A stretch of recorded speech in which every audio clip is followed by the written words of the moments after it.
অনন্ত জীবনের গান গাই। দেশে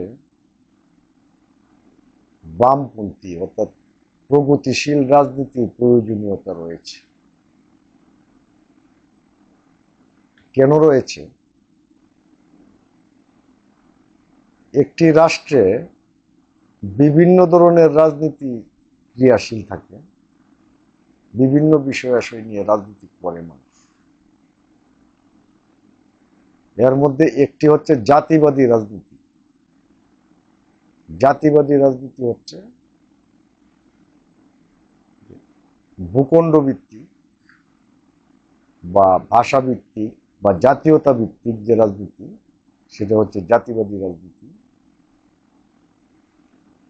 যদি সেটা ধর্মভিত্তিক না হয় তাহলে সেখানে সকলেরই ইন্টারেস্ট থাকে। আরেকটি হচ্ছে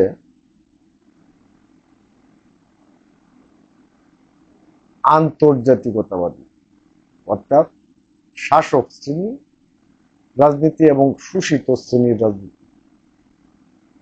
শোষিত শ্রেণীর রাজনীতি যেটা, সেটাকে আমরা বামপন্থী বা কমিউনিস্ট বলে আখ্যায়িত করি।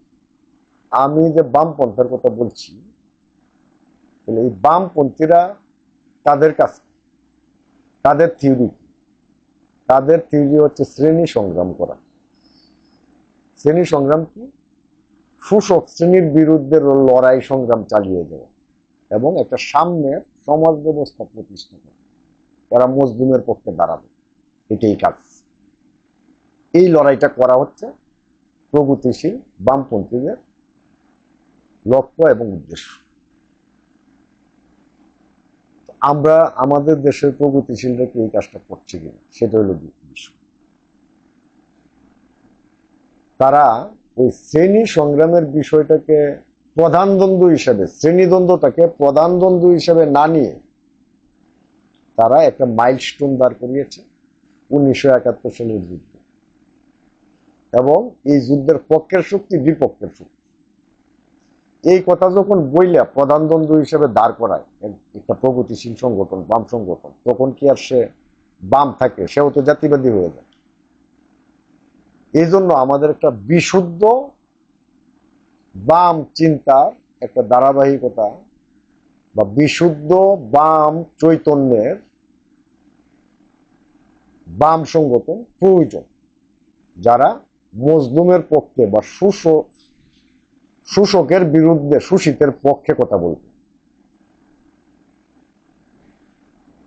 এটা যদি ঘটে তাহলে যে কাজটা হবে, যে ওই যে উগ্রবাদী শক্তি, উগ্র জাতিবাদী শক্তি, দুইটা উগ্র জাতিবাদী শক্তি, একটা হচ্ছে বাঙালি জাতিবাদী শক্তি, এরা উগ্র।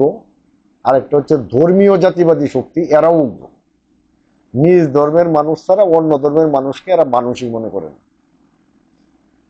আবার ওই যে বাঙালি জাতিবাদী শক্তি যারা আছে, তারাও নিজ নিজ চৈতন্যের মানুষ ছাড়া অন্য চৈতন্যের মানুষকে মানুষই মনে করে না এবং হত্যাযোগ্য মনে করে।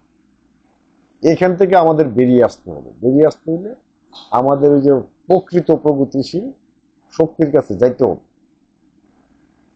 আজকে দেখেন এই যে দ্বন্দ্বগুলি কাজ করছে, এই প্রধানতম দ্বন্দ্বগুলি, যে দুইটা দ্বন্দ্ব আমি বললাম, তো সেইখানে আজকে যখন একটা মানুষ মজলুম হয় তখন দাঁড়ানোর মতো মানুষ থাকে না।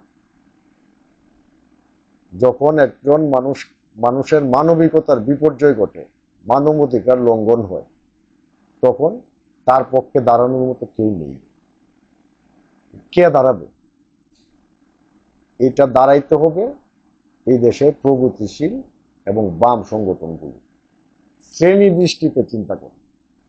যেখানেই জুলুম হবে সেখানেই প্রতিবাদ করতে হবে। যারাই মজলুম হবে তাদের পক্ষে দাঁড়াইতে হবে। যদি সেই মজলুম হুজুর হয়, হুজুরের পক্ষে দাঁড়াবেন। সেই মজলুম যদি আপনার একজন সুফিবাদী হয় বা একটা মাজার হয়, তার পক্ষে দাঁড়াবেন। সেই মজলুম যদি আপনার একজন শ্রমিক হয়, তার পক্ষে দাঁড়াবেন। কে আপনার আদর্শ ধারণ করে সেটা বিষয় না, কে মজলুম হইল, কে শোষিত হইল, নির্যাতিত হইল, সেটা হচ্ছে আপনার বিষয়। আর আমাদের সমাজ আসলে এই বিষয়গুলিকে আমরা যদি একবারে খারিজ করে দিই বামপন্থাকে, তাহলে এই সমাজ টিকবে না, এই সমাজ ধ্বংস হয়ে যাবে। কারণ হচ্ছে যে মজলুমের পক্ষে দাঁড়ানোর মতো যখন কেউ থাকবে না, তখন একটি পক্ষ আরেকটি পক্ষের উপর কর্তৃত্ববাদ কায়েম করবে, জালেম হয়ে যাবে, দুর্বলের উপর সবলের অত্যাচার হবে, তার পাশে দাঁড়ানোর জন্য কেউ থাকবে না। এই জন্য যতদিন জালেম থাকবে, মজলুম থাকবে, ততদিন প্রগতিশীলতার চর্চা থাকবে, বামপন্থীরাও থাকবে, থাকা উচিত।